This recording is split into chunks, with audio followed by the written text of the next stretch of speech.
नमस्कार, Shriram time news मध्ये मी कैलास सोनवणे आपले हार्दिक स्वागत करतो। सुरुवातीला पाहूया 24 तासातील ताज्या घडामोडी। छत्रपती शिवाजी महाराज महाराजस्व अभियानाअंतर्गत आर्वी येथे महसूल समाधान शिबिर उत्साहात संपन्न। स्थायी समिती सभापती पदासाठी लताबाई सोनार तर महिला व बाल कल्याण समितीच्या सभापती पदासाठी उज्ज्वला ठाकरे यांचे नामांकन अर्ज दाखल। हिरे रुग्णालयात सीएनई प्रशिक्षणावरून अधिसेविकेने केली पारिचारिकेला मारहाण। महाराष्ट्र पारिचारिका संघटनेतर्फे काम बंद आंदोलन। मालमत्ता कराच्या संदर्भातील अडचणी सोडवण्यासाठी महापालिकेतर्फे शिबिराचे करण्यात आले आयोजन। आणि विरदेल येथे छत्रपती शिवाजी महाराज महाराजस्व अभियानाअंतर्गत आयोजित समाधान शिबिरास ग्रामस्थांचा चांगला प्रतिसाद। आता बातमीपत्र विस्ताराने। धुळे तालुक्यातील आर्वी येथील कन्यादान लॉन्स येथे छत्रपती शिवाजी महाराज महाराजस्व अभियान अंतर्गत महसूल समाधान शिबिर उत्साहात संपन्न झाले। शिबिरात ललित पोलीस पाटील सुनील सिंह परदेशी यांचा निवृत्तीनिमित्त आमदार राघवेंद्र बदाने यांनी सत्कार करीत शुभेच्छा दिल्या। धुळे तालुक्यातील आर्वी येथील कन्यादान लॉन्स येथे छत्रपती शिवाजी महाराज महाराजस्व अभियान अंतर्गत महसूल समाधान शिबिर उत्साहात संपन्न झाले। कार्यक्रमाच्या अध्यक्षस्थानी ग्रामीणचे आमदार राघवेंद्र बदाने हे उपस्थित होते। या शिबिरात लळिंग येथील पोलीस पाटील सुनील सिंह परदेशी यांचा निवृत्तीनिमित्त आमदार राघवेंद्र बदाने यांनी सत्कार करीत त्यांना शुभेच्छा दिल्या। उपस्थित मान्यवरांच्या हस्ते छत्रपती शिवाजी महाराज यांच्या प्रतिमेस पार अर्पण करून दीप प्रज्वलन करीत शिबिराचे उद्घाटन करण्यात आले। मंडळाधिकारी जितेंद्र बांगर यांच्या मार्गदर्शनाखाली सदर शिबिराचे सुयोग्य नियोजन करण्यात आले होते। ग्रामीण व दुर्गम भागातील सर्वसामान्य जनता, शेतकरी, विद्यार्थी व महिलांना महसूल विभागाशी संबंधित कामासाठी तालुका कार्यालयात वारंवार जावे लागू नये, त्यांचा वेळ, पैसा व श्रम वाचावेत या उद्देशाने मंडळ स्तरावर या शिबिराचे आयोजन करण्यात आले होते। शासन आणि नागरिक यांच्यातील दुवा बळकट करण्यासाठी हा उपक्रम राबवण्यात आला। तळागाळातील घटकांपर्यंत शासनाच्या योजना पोहोचवण्याचा यामागील मुख्य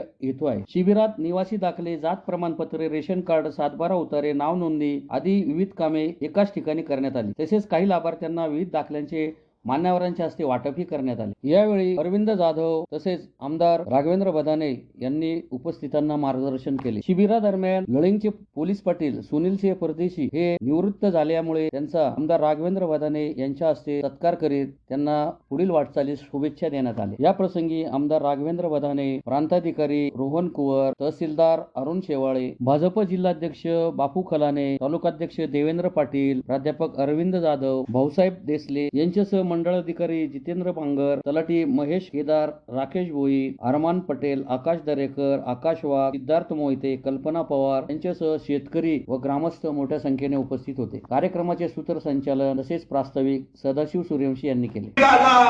सुरुवात झालेली आहे। सर्वप्रथम मी आता तहसीलदार साहेब व्यासपीठावर उपस्थित आहेत। हे शिबिराला काय युतीचं शासन आता 2024 ला आलं म्हणून हे शिबिर चालू झालं असं तर काही भाग नाही। आपण महाराजस्व अभियान आता छत्रपती शिवाजी महाराज महाराजस्व अभियान याचं नाव आहे। पण ज्या वेळेस 2014 साली तुमच्या आपल्या सर्वांच्या आशीर्वादाने भारतीय जनता पार्टीची सरकार या महाराष्ट्रामध्ये आली आणि महाराष्ट्रामध्ये सरकार आल्याच्या नंतर माननीय देवेंद्रजी फडणवीस साहेब महाराष्ट्राचे मुख्यमंत्री झाले, तेव्हा पहिल्यांदा राजस्व अभियानाचा GR निघाला आणि तेव्हापासून ही सुरुवात संबंध महाराष्ट्रामध्ये चालते। त्याच्यानंतर राजस्व अभियान झालं, त्याच्यानंतर महाराजस्व अभियान झालं आणि आता 2024 ला छत्रपती शिवाजी महाराज महाराजस्व अभियान झालं।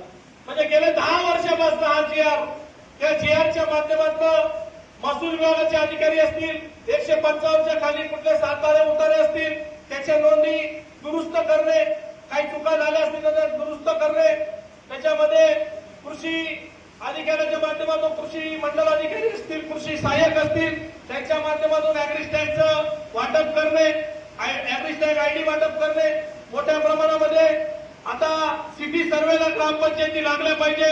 प्रत्येक ग्रामपंचायतीचं इलेक्शन हे कशावर डिपेंड असतं तर प्रत्येक माणसाच्या पॅनलमध्ये एक आलेला असतो, आमले निवडीचा आम्ही पटक गाव सिटी सर्वे लागू करतो असं आहे ना। कोणत्याही गटाचं पक्षाचं इलेक्शन असेल पण ते पहिले कोणत्या मुद्द्यावर व्हायचं तर आमचं गावचं गाव हे सिटी असो लागू झालं पाहिजे। आणि मग तुमच्या सर्वांच्या आशीर्वादावर 6 वर्षापूर्वी तुम्ही सर्व मायबाप जनतेने माझ्यासारख्या तरुणाला आशीर्वाद दिला आणि मग आम्ही सुरुवात केली। या तालुक्यामध्ये 40 ग्रामपंचायतींना आम्ही सिटी सर्वे लागू केला आणि त्यांच्या हक्काची सनद त्यांच्या हातामध्ये कामाने तिथं वाटप केली नर्मदा गाडगे साहेब। आणि मग आज या महाराष्ट्रामध्ये अनेक वर्षापासून उपलब्ध होता। मागच्या काळात सुद्धा सरकारने घोषणा केली होती की आपल्या या ग्रामपंचायतींना सिटी सर्वे लागू करा आणि त्यांच्या हक्काचा सीटीएस नंबर त्यांना घराचा द्या, जेणेकरून आपल्या ग्रामीण भागातला माणूस उद्याच्याला बँकेमध्ये गेला तर त्याला तिथं सांगता आलं पाहिजे की माझ्याकडे पक्का घराचा उतारा आहे, माझ्याकडे सिटी सर्वेचा उतारा आहे, मला तिथे लोन मिळण्यासाठी माझी जी काही व्हॅल्युएशन माझ्या घराची निघेल 2 लाख 5 लाख 10 लाख 20 लाख त्याच्यामध्ये ती उपलब्ध झाली पाहिजे। याच्यासाठीचं काम या महाराष्ट्राच्या मुख्यमंत्री व महसूल मंत्र्यांनी केलं आणि आता गावोगावी सीपीएस लागू आम्ही तिथं करतोय। या शिबिराच्या माध्यमातून आम्ही तिथं करतोय। जे गावं राहून गेले, काही गाव आहेत जसं माझं गाव नगाव 50% गाव सीटीएस ला लागू आहे, 50% नंतर बसलं तर ते सिटी सर्वेला झालेलं नाही, तर ते आता आम्ही भूषणजी गाडगे यांच्या माध्यमातून महसूल मंत्र्यांच्या माध्यमातून पूर्ण हा धुळे तालुका हा सिटी सर्वे लागू झाला पाहिजे याच्यासाठीचा प्रामाणिकपणे प्रयत्न करतो। धुळे महानगरपालिकेच्या स्थायी समिती सभापती पदासाठी नगरसेविका लताबाई सोनार तर महिला व बाल कल्याण समितीच्या सभापती पदांसाठी उज्ज्वला ठाकरे तसेच उपसभापती पदासाठी शोभा भिल यांनी भाजपच्या वतीने आपले नामांकन अर्ज दाखल करण्यात आले। धुळे महानगरपालिकेच्या स्थायी समिती सभापती पदासाठी सत्ताधारी भाजपच्या वतीने ज्येष्ठ नगरसेविका लताबाई सोनार यांनी तर महिला व बाल कल्याण समितीच्या सभापती पदासाठी नगरसेविका उज्ज्वला ठाकरे आणि उपसभापती पदासाठी शोभा संजय भिल यांनी नामनिर्देशन अर्ज दाखल केले। सत्ताधारी भाजपकडे एक हाती बहुमत असल्याने या तिन्ही महत्वाच्या पदावर भाजप नगरसेविकांची निवड निश्चित मानली जात आहे। विभागीय आयुक्तांच्या आदेशानुसार धुळे मानपाच्या स्थायी समिती सभापती तसेच महिला व बाल कल्याण समितीच्या सभापती व उपसभापती पदासाठी येत्या 20 एप्रिल रोजी निवड सभा होणार आहे।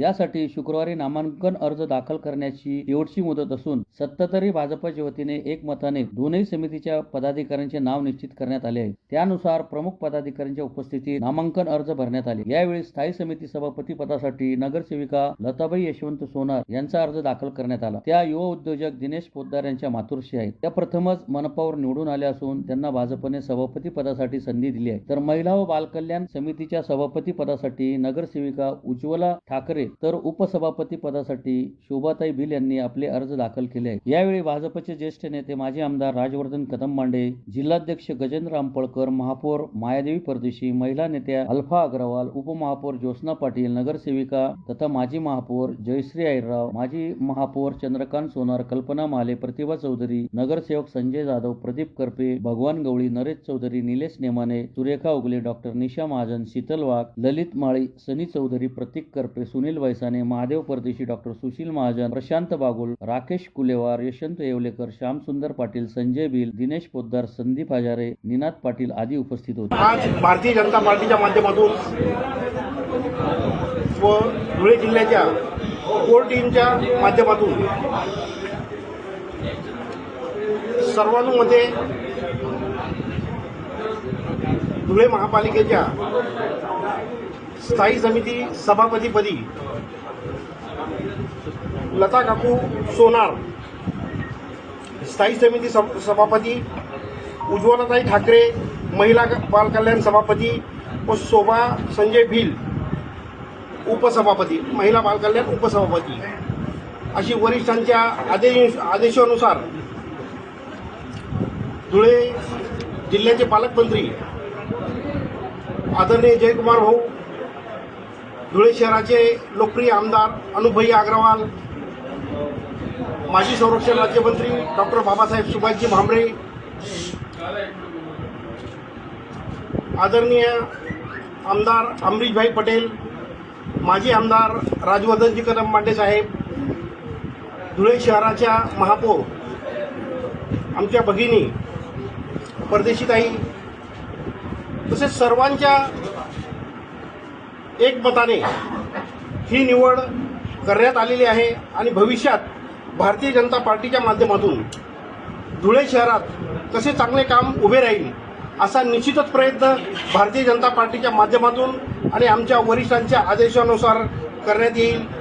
धुळेकर जनतेला आश्वस्त करू इच्छितो की जी राहिलेली कामे आहे ती आम्ही येत्या 5 वर्षात कुठल्याही परिस्थितीत 100% पूर्ण कसे होतील याकडे आम्ही निश्चितपणे प्रयत्न करू। आणि आता जी आमची जी सभापती, उपसभापती, स्थायी समिती सभापती यांची जी निवड झालेली आहे हे निश्चितच महापौर ताई, उपमहापौर ताई ज्या पद्धतीने चांगले कामं करत आहेत त्याच पद्धतीने आमची सर्वच टीम ही निश्चितपणे चांगलं काम करेल एवढंच आश्वस्त करतो व माझे 2 शब्द संपवतो. धुळे शहरातील सुरत बायपास रोडवरील हिरे रुग्णालयात सीएनई प्रशिक्षणावरून अधिसेविकेने शस्त्रक्रिया विभागाच्या प्रमुख परिचारिकेला मारहाण केल्याच्या घटनेनंतर महाराष्ट्र राज्य परिचारिका संघटनेतर्फे काम बंद आंदोलन करीत अधिसेविकेविरोधात गुन्हा दाखल करण्याची मागणी केली आहे. धुळे शहरातील सुरत बायपास रोडवरील श्री भाऊसाहेब हिरे वैद्यकीय रुग्णालयात शुक्रवारी दुपारी सीएनई प्रशिक्षणावरून वाद झाल्याची घटना घडली. या वादातून अधिसेविकेने मारहाण केल्याचा आरोप परिचारिकेने केला. या घटनेनंतर महाराष्ट्र राज्य परिचारिका संघटनेने काम बंद आंदोलन पुकारत अधिसेविकेवर गुन्हा दाखल करण्याची मागणी केली. सुरत बायपास रोडवरील श्री भाऊसाहेब हिरे वैद्यकीय रुग्णालयात शुक्रवारी दुपारी 12 वाजेच्या दरम्यान एका महिला परिचारिकेला मारहाण झाल्याची माहिती रुग्णालय आवारात पसरताच कर्मचाऱ्यांनी त्या ठिकाणी धाव घेतली. यावेळी ऑर्थो वार्डातील ऑपरेशन थिएटरमध्ये इन्चार्ज असलेल्या व्हिक्टोरिया पाथरे यांना अधिसेविका अरुणा वराडे यांनी मारहाण केल्याचे समजतात कर्मचाऱ्यांनी या घटनेचा निषेध करत काम बंद आंदोलन सुरू केले. मारहाण करणाऱ्या अरुणा भराडे यांच्यावर गुन्हा दाखल करावा तसेच त्यांची बदली करण्यात यावी अशी मागणी करत कर्मचारी संघटनेने रुग्णालय आवारात घोषणाबाजी केली. याबाबत स्पष्टीकरण देताना अरुणा भराडे यांनी सांगितले की संघटनेचा आरोप धांदा खोटा असून आपण कोणतीही मारहाण केलेली नाही. आंदोलन उशिरापर्यंत सुरू होते. अचानक राऊंडला आल्या. आज त्यांची सीएनई होती आणि सीएनई मध्ये कोणी आलं नाही याचा राग येऊन त्यांनी अचानक राऊंड घेतला आणि आम्ही युनियनतर्फे फ्री सीएनई केलेली होती त्यामुळे त्याचा राग येऊन त्यांनी वॉर्डमध्ये आल्या आणि ओटीमध्ये बिना कपडे चेंज करता मध्ये गेल्या. त्यामुळे मी त्यांचा व्हिडिओ काढला. आधी त्यांना रिक्वेस्ट केली की तुम्ही कॅप मास्क घाला, कपडे बदला, परंतु त्या तशाच गेल्याने मी व्हिडिओ काढत होती. तर त्या बाहेर आल्या आणि व्हिडिओ का काढते, कोणाच्या परमिशनने काढते असं म्हणून माझा मोबाईल हिसकून घेतला आणि माझे दोघं हात मिळून माझ्यावर मारहाण करण्याचा प्रयत्न केला. कोणी केला? अधिसेविका भराडे मॅडम. नाव व्हिक्टोरिया पाथरे. मी प्रभारी परिसेविका म्हणून ऑर्थोमध्ये काम करते. सेविका श्रीमती अरुणा भराडे पावरा मॅडम या गेल्या 10 वर्षापासून वर्ग 2 असताना सुद्धा आमच्या इथे हिरे मेडिकल कॉलेजमध्ये 10 वर्षापासून एकाच जागेवर काहीतरी सेटिंग लावून कंटिन्यू परिचर्या संवर्गाला 10 वर्षापासून त्रास देत आहे. त्या त्रासामध्ये त्यांनी जबरदस्ती आर्थिक उत्पन्न व्हावं म्हणून सीएनई चालू केली. कंटिन्युअस नर्सिंग एज्युकेशन म्हणून आमचा एक प्रोग्राम असतो, तो रजिस्ट्रेशन करण्यासाठी महत्त्वाचा असतो. त्या प्रोग्रामामध्ये त्यांनी प्रत्येकी 500 रुपये असे एका दिवसाला कमीत कमी लाख रुपये, 1 ते 1.5 लाख रुपये आणि 3 दिवसाचे 3 लाख रुपये असे उत्पन्न त्यांना चालू होते. त्याचा विरोध म्हणून की परिचारिकांचे ह्या सीएनईमुळे आर्थिक शोषण होते म्हणून संघटनेच्या पदाधिकाऱ्यांनी पुढाकार घेतला आणि त्यांनी फ्री सीएनई ही संघटनेसाठी चालू केली. संघटनेच्या पदाधिकाऱ्यांसाठी आणि सर्व परिचारिकांसाठी फ्री सीएनई चालू केली. या सर्व गोष्टीचा तीव्र राग म्हणून त्यांनी संघटनेच्या पदाधिकारी ज्यांनी सीएनई सुरू करण्यामध्ये इंटरेस्ट दाखवला होता किंवा त्यांनी सगळ्यात मोठा सिंहाचा वाटा घेतला होता अशा श्रीमती व्हिक्टोरिया पाथरे सिस्टर यांच्यावर राग धरून आज त्यांची सीएनई होती. मेट्रन मॅडम यांची वैयक्तिक सीएनई ही परिचारिका कॉलेजकडून केली जाते. त्या सीएनईमध्ये ते पैसे कमवण्यासाठी ती सीएनई त्यांनी चालू केली आणि अशा सीएनईला संघटनेने फ्रीमध्ये सीएनई चालू केली असल्या कारणाने कोणीही गेलं नाही आणि त्याचा राग म्हणून त्यांनी यांच्या वॉर्डात जाऊन त्यांना अक्षरशः मारहाण केलेली आहे आणि मारहाण करून त्यांचा मोबाईल हिसकला आहे. आणि या सर्व गोष्टीचा निषेध म्हणून जोपर्यंत त्यांच्यावर कठोर कारवाई होत नाही, जोपर्यंत त्यांच्यावर फौजदारी गुन्हा दाखल होत नाही, तोपर्यंत आम्ही काम बंद आंदोलन करत आहोत आणि जोपर्यंत त्यांच्यावर कारवाई होणार नाही तोपर्यंत आम्ही आमचे आंदोलन मागे घेणार नाही. मी संघटनेचा अध्यक्ष दीपक रासने याची ग्वाही देतो आणि लवकरात लवकर त्यांच्यावर कारवाई व्हावी ही मी प्रशासनाला विनंती करतो. गेल्या 10 वर्षापासून प्रशासन त्यांच्या या सगळ्या अन्यायकारक आणि मनमानी कारभाराविरुद्ध पूर्ण परिचारिका संवर्ग हा गेल्या 10 वर्षापासून सफर होत आहे. याची प्रशासनाने नोंद घ्यावी व अशा अन्यायकारक अधिकाऱ्यावर त्वरित. अधिसेविका सर्वोच्च रुग्णालय धुळे. नेहमीप्रमाणे मी रुग्णकक्षाची पाहणी करण्यासाठी अथवा राऊंड घेण्यासाठी मी गेले असता मी आर्थो ओटी आणि सर्जरी ओटी या ठिकाणी राऊंडसाठी गेले असता इंचार्ज सिस्टर यांचा दरवाजा आतून कडी लावलेली होती. मी कमीत कमी 7 ते 8 वेळेस तो जोरजोराने दरवाजा ठोकला तेव्हा दोघंही इंचार्ज त्या ठिकाणाहून बाहेर पडल्या. मी त्यांना विचारलं की ऑपरेशन थिएटरचे दोघंही ओटी चालू आहे, सर्जरी आणि आर्थो ओटी. तुम्ही दोघी इंचार्ज इथे काय करता आहात आणि आम्हाला आजच्या ओटीचे किंवा याच्यापूर्वी झालेले ऑपरेशनचे रजिस्टर आणा, ते रजिस्टर मला चेक करायचे आहे. असे मी त्यांना सांगितले. आणि त्यानंतर ऑपरेशन थिएटरचे मेन गेटच्या जवळ एंट्री करण्याच्या त्याच्याच आधी मी तिथे उभे राहिले. तिथे माझ्या कर्तव्यात असलेल्या एक स्टाफला आणि एक कर्मचारी, वर्ग 4 कर्मचारीला बोलवून मी त्या ठिकाणी ज्या काही मला माननीय अधिष्ठाता यांनी ज्या काही आदेशित केलेल्या होत्या त्या गोष्टी मी विचारत होती. त्या गोष्टी काही गोष्टी गोपनीय होत्या त्या मी विचारत होती. तर त्या विचारत असताना त्या माझ्या पाठीमागून शूटिंग करत होत्या. ही गोष्ट मी नंतर पाठ फिरवल्यानंतर दिसल्यानंतर मी त्यांना विचारलं की तुम्ही शूटिंग आधी करायचं कसं करू शकता. ज्या ठिकाणी मी राऊंडला आले, राऊंडला येऊन इथलं मी सगळं जे दैनंदिनी कामं आहे त्याची पाहणी करते, तर तुम्ही कुठल्या शूटिंग करताय, तुम्ही शूटिंग का करताय याबाबत मी त्यांना विचारले असता आणि मोबाईल दाखवा तुमचा म्हणून मी त्यांचा मोबाईल घेण्याचा प्रयत्न केला. तर त्यांनी तो मोबाईल जोराने धरून ठेवला आणि तो मोबाईल मी त्यांचा घेतला. मग त्यांनी तो धरून ठेवलेला होता. घट्ट धरून ठेवल्यामुळे मी मला मोबाईल दाखवा तुम्ही का शूटिंग करताय असं म्हणून सांगितलं. आणि त्याच्यामध्येच त्यांनी तो गैरसमज करून घेतला की मी त्यांची बोटं पिळले. माझ्या बोटं पिळण्याचा विषयच येत नाही. मी बोटं का पिळे. आणि त्यांनी नियमानुसार शूटिंग करायचीच नाही. अधिकाऱ्याची त्यांनी का शूटिंग करावी. अधिकारी जेव्हा राऊंडला आला तर त्यांनी त्या ठिकाणी ज्या ज्या गोष्टी मागणी केली त्या गोष्टी त्यांनी दाखवायला पाहिजे. आणि जिथे जो कार्यरत वर्ग 4 कर्मचारी होते त्या वर्ग 4 कर्मचाऱ्यांनाही मी विचारत होते त्या ठिकाणी. त्याच्यामुळे तो विषय येतच नाही. मग त्यांनी याचा बाऊ केला, गैरसमज केला आणि त्याला साथ देणारे संघटनेचे हे जे पदाधिकारी आहे ते त्याला साथ देणारे कुठल्याही गोष्टीची शहानिशा न करता सर्व परिचर्या संवर्गाला गोळा करून त्यांना ग्रुपवरती त्वरित अपघात विभागात जमा व्हावे आणि माझ्यावरती मारल्याचा खोटा आरोप लावलेला आहे. मीडियावर माझा प्रचार केलेला आहे की मी मारलं म्हणून. त्यानंतर रुग्णसेवेमध्ये याच्यात अडथळा आलेला आहे. आणि याबाबत जी सत्य परिस्थिती त्या कुठल्याच परिचारिका ज्या आहे कर्तव्यावर त्यांना माहिती नाही. आणि याच्यामध्ये सनी रोडा, दीपक रासने, व्हिक्टोरिया पात्रे आणि पूनम पाटील आणि पंकज ब्रदर हे 5 जे आहेत ते त्यांच्या कर्तव्य काम ह्या सगळ्या गोष्टींच्याकडे लक्ष न देता रुग्णसेवा किंवा रुग्ण कशी व्यवस्थापन न करता फक्त आणि फक्त संघटनेचेच कामं करत असतात. आणि ही संघटना शासन मान्यता जरीची जी शाखा आहे त्या शाखा गेल्या 2 वर्षापासून यांनी अपिलेशन फी न भरल्यामुळे यांना अपिलेशन नाही तरी सुद्धा हे या ठिकाणी दादागिरीने वागतात. दादागिरीने यांचं राहणं, यांचं ड्युटीवर वेळेवर येणं नाही, ड्युटी व्यवस्थित करणं नाही, रुग्णसेवा नकोय अशा गोष्टी या करत असतात. आणि त्या गोष्टी मी बघते. आणि कारण रुग्ण हा महत्वाचा आणि रुग्णसेवा आहे महत्त्वाची आणि परिचारिकेने रुग्णसेवाच करायची आहे. आणि त्यांना तो राग आहे आणि त्याच्यामुळे माझ्यावरती कुठलेही खोटे आरोप लावले जात आहेत. मी प्रशासनाचा व्यक्ती आहे, प्रशासनाचं काम करते. आणि याबाबत त्यांनी माझ्याविषयी गैरसमज केल्याने, माझी बदनामी केल्याने नक्कीच एका स्त्रीचे या ठिकाणी मानहानी, विनयभंग हा झालेला आहे.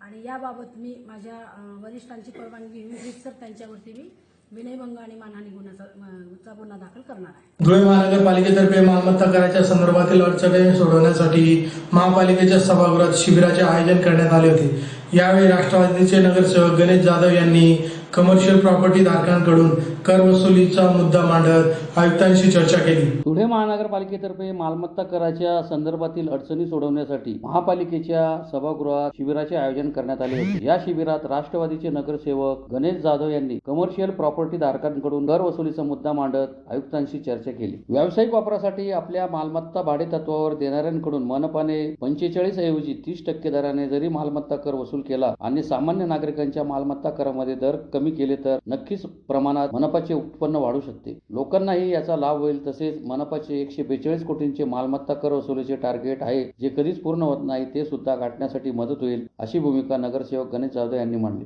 यावर आयुक्त कापडणीस यांनी सकारात्मक प्रतिसाद देत ही सूचना नक्कीच चांगली आहे, यावर विचार केला जाईल असे आश्वासन देखील दिले. तसेच मनपात नागरिकांच्या मालमत्ता करासंदर्भात शिबिरात देखील ज्या तक्रारी आल्या आहेत त्या तक्रारींवर योग्य कारवाई करण्यात येईल असे आश्वासने आयुक्त कापडणीस यांनी दिले. धुळे महानगरपालिकेच्या वतीने घरपट्टीसाठी जे शिबिर आयोजित करण्यात आलेले आहे त्या शिबिरामध्ये लोकांनी ज्या घरपट्ट्या जास्त आल्या आहे, जास्त आकारणी झाली आहे, कोणाची आकारणी होत नाहीये, अशा बऱ्याचशा अडचणीसाठी आज धुळेकर जनतेने फार इथे प्रतिसाद नोंदवलेला आहे. प्रत्येकाने अर्ज वर दिले आणि आज एक 10 मिनिटापूर्वी आयुक्त साहेबांशी माझी चर्चा झाली धुळे शहरामध्ये जेवढ्या कमर्शियल प्रॉपर्टीज आहेत 60% कमर्शियल प्रॉपर्टीज आहेत जे कमर्शियल ज्यांचे ॲग्रीमेंटच नाही आहे पण ते दुकानं भाड्याने दिलेले आहे. अशा भाडेकरींना आजपर्यंत नगरपालिकेने भाडेतत्वावर आकारणी केलेली नाही आणि ती फक्त नॉर्मल आकारणी होते.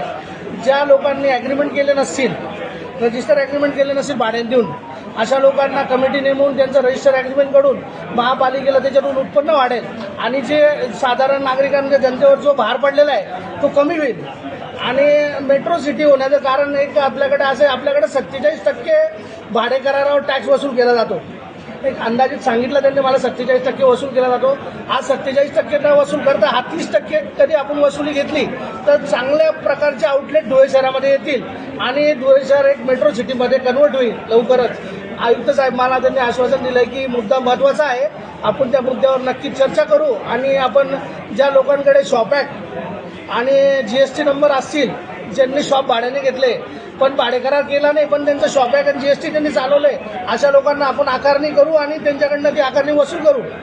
आणि धुळे शहर माल आज 142 कोटी आपण वसुली आहे पण आजपर्यंत 142 कोटी कधीच वसूल झालेली नाही. 70, 75, 50% वसुली झालेली आहे. त्याचं कारणच आहे जे जनतेवर जो भार पडलाय तो कमी प्रमाणात झाला तर नक्कीच 100% वसुली होईल आणि धुळे शहराचा विकास होईल. हे नक्कीच होईल आणि आयुक्त याच्यावर दक्षता घेतील असं मला वाटतं. नगरपालिकेने मालमत्ता कर विषयीच्या नागरिकांच्या समस्या जाणून घेण्यासाठी आजचं शिबिर आयोजित केलेलं आहे. नागरिक महानगरपालिकेकडे मालमत्ता कर घरपट्टी संदर्भात वेगवेगळे अर्ज करत असतात, मात्र त्यांच्या अर्जांना वेळेत प्रतिसाद मिळत नसल्याचं निदर्शनास आलेलं होतं. त्यासाठी खास शिबिर लावलेलं आहे. आजच्या शिबिरामध्ये नागरिकांचा चांगला प्रतिसाद मिळालेला आहे. सुमारे 150 ते 200पेक्षा अधिक नागरिक या ठिकाणी उपस्थित आहेत आणि वेगवेगळ्या प्रकारचे तक्रारीच्या स्वरूपात अर्ज त्यांनी दाखल केलेले आहेत. महानगरपालिकेचं हे शिबिर म्हणजे फक्त औपचारिकता नसेल तर सगळ्या अर्जांची संगणकीय नोंद आम्ही घेतलेली आहे आणि ज्याप्रमाणे आम्ही या शिबिराची जाहिरात केली होती की आम्ही 15 मेपर्यंत सर्व जेवढे अर्ज येतील त्यावर कार्यवाही करून त्याचं लेखी उत्तर आम्ही सर्वांना देणार, त्याप्रमाणेच महानगरपालिका कार्यवाही करेल. आज संध्याकाळपर्यंत जेवढे अर्ज जमा होतील ते अर्ज त्या त्या विभागातील लिपिकाकडे वर्ग केले जाते आणि प्रत्येक अर्जाचं शहानिशा करून लेखी उत्तर देणं आमच्या लिपिकांना बंधनकारक राहील. यासाठी मी स्वतः पाठपुरावा करेल आणि 15 मेपर्यंत ज्यांनी या शिबिराचा लाभ घेतला आहे प्रत्येकाच्या अर्जाची सखोल योग्य चौकशी होऊन त्यांना योग्य उत्तर नक्कीच महानगरपालिकेच्या मार्फत जाणार. शिंदखेडा तालुक्यातील विरदेल येथे छत्रपती शिवाजी महाराज महाराजस्व अभियान अंतर्गत शुक्रवारी आयोजित समाधान शिबिरास ग्रामस्थांतर्फे चांगला प्रतिसाद मिळाला. शिंदखेडा तालुक्यातील विरदेल येथे छत्रपती शिवाजी महाराज महाराजस्व अभियान अंतर्गत महसूल समाधान शिबिर शुक्रवारी मोठ्या उत्साहात संपन्न झाले. कार्यक्रमाच्या सुरुवातीला छत्रपती शिवाजी महाराज यांच्या प्रतिमेचे पूजन व दीपप्रज्वलन करून शिबिरास सुरुवात करण्यात आली. कार्यक्रमाच्या प्रास्ताविकात ग्राम महसूल अधिकारी तुषार पवार यांनी विस्तृत माहिती दिली. त्यानंतर शिबिरात मान्यवरांच्या हस्ते विविध दाखले वाटप करण्यात आले. यात गरोदर मातेस baby care kit, Sanjay Gandhi निराधार योजना, श्रावण बाळ योजना, इंदिरा गांधी वृद्धापकाळ योजना आणि राष्ट्रीय कुटुंब अर्थसहाय्य योजना तसेच रेशन कार्ड, 7/12 उतारे, फेरफार नोंद, जातीचे दाखले, उत्पन्न दाखले आदी दाखले वाटप करण्यात आले. शिबिरात नायब तहसीलदार शारदा वागले, विजय गोसावी, पुरवठा निरीक्षक अधिकारी नितीन नांदावार, कृषी विभागाचे सचिन राजपूत यांनी मार्गदर्शन केले. कृषी विभागामार्फत यांत्रिकीकरण योजनेअंतर्गत 13 लाभार्थ्यांना लाभ देण्यात आला. कृषी विभागाच्या स्टॉलला जवळपास 150 शेतकऱ्यांनी भेट दिली. त्यांच्या शंकांचे समाधान करण्यात आले. या प्रसंगी माजी पंचायत समिती सभापती जिजाऊराव सोनोने, माजी सरपंच सुवर्णा बेहरे, उज्ज्वल रुरल डेव्हलपमेंट संस्थेचे अध्यक्ष RR पाटील, कृषी उत्पन्न बाजार समितीचे संचालक साहेबराव पेंढारकर यांच्यासह शेतकरी व ग्रामस्थ मोठ्या संख्येने उपस्थित होते. छत्रपती शिवाजी महाराज महाराजस्व अभियान अंतर्गत मौजे विरदेल तालुका शिंदखेडा येथे समाधान शिबिर आयोजित करण्यात आलेलं होतं. सदर शिबिरामध्ये महाराष्ट्र शासनाचा कृषी विभागाने सुद्धा सक्रिय सहभाग या ठिकाणी नोंदवलेला आहे. पूर्ण विरदेल परिसरामध्ये विरदेल असेल, नेवाडे, सोनेवाडी, आच्छी, इस्पूर, जळगाव, वरपाडे तर या भागामध्ये देखील लाभार्थ्यांना या ठिकाणी महाडीबीटी योजनेअंतर्गत, यांत्रिकीकरण योजनेअंतर्गत या ठिकाणी जवळजवळ 13 लाभार्थ्यांना या ठिकाणी आज लाभ देण्यात आलेला आहे. तर या ठिकाणी लाभार्थी उपस्थित होते. शासनाची महत्वाकांक्षी योजना जी काही महाविस्तार AI ॲप आहे ती एक AI स्वरूपाचा ॲप आहे की शेतकऱ्यांना मोठ्या प्रमाणात या ठिकाणी शेतकऱ्यांकडून ते डाउनलोड करून देण्यात आलेली होती. माहिती सुद्धा शेतकऱ्यांना शेतकऱ्यांना देण्यात आलेल्या आहेत. इतर ज्या काही शासनाच्या योजना आहेत त्याच्या संदर्भात जे काही लाभ शेतकऱ्यांना द्यायचे होते त्या सुद्धा लाभाचे सर्टिफिकेट पूर्वसंमतींचे या ठिकाणी शेतकऱ्यांना वाटप करण्यात आलेलं आहे. आणि ज्या काही शेतकऱ्यांच्या अडचणी होत्या त्या अडचणींची सुद्धा नोंद या ठिकाणी घेण्यात आलेली आहे. शेतकऱ्यांचे मोबाईल नंबर घेण्यात आलेले आहेत. तर या ठिकाणी शेतकऱ्यांनी अतिशय समाधान व्यक्त केलेलं आहे. शेतकऱ्यांना योजनांचा लाभ या ठिकाणी या समाधान शिबिरामध्ये महाराष्ट्र शासनाच्या कृषी विभागामार्फत या ठिकाणी देण्यात आलेला आहे. पुन्हा एक नजर ठळक घडामोडींवर. छत्रपती शिवाजी महाराज महाराजस्व अभियानाअंतर्गत आर्वी येथे महसूल समाधान शिबिर उत्साहात संपन्न. स्थायी समिती सभापती पदासाठी लताबाई सोनार तर महिला व बाल कल्याण समितीच्या सभापती पदासाठी उज्ज्वला ठाकरे यांचे नामांकन अर्ज दाखल. हिरे रुग्णालयात सीएनई प्रशिक्षणावरून अधिसेविकेने केली पारिचारिकेला मारहाण. महाराष्ट्र पारिचारिका संघटनेतर्फे काम बंद आंदोलन. मालमत्ता कराच्या संदर्भातील अडचणी सोडवण्यासाठी महापालिकेतर्फे शिबिराचे करण्यात आले आयोजन. आणि विरदेल येथे छत्रपती शिवाजी महाराज महाराजोत्सव अभियानाअंतर्गत आयोजित समाधान शिबिरास ग्रामस्थांचा चांगला प्रतिसाद. याचबरोबर श्रीराम टाइम न्यूजचे बातमीपत्र संपले. दिवसभरातील ताज्या घडामोडींसाठी पाहत राहा श्रीराम टाइम न्यूज. भेटूया पुढील प्रसारणात. तोपर्यंत नमस्कार.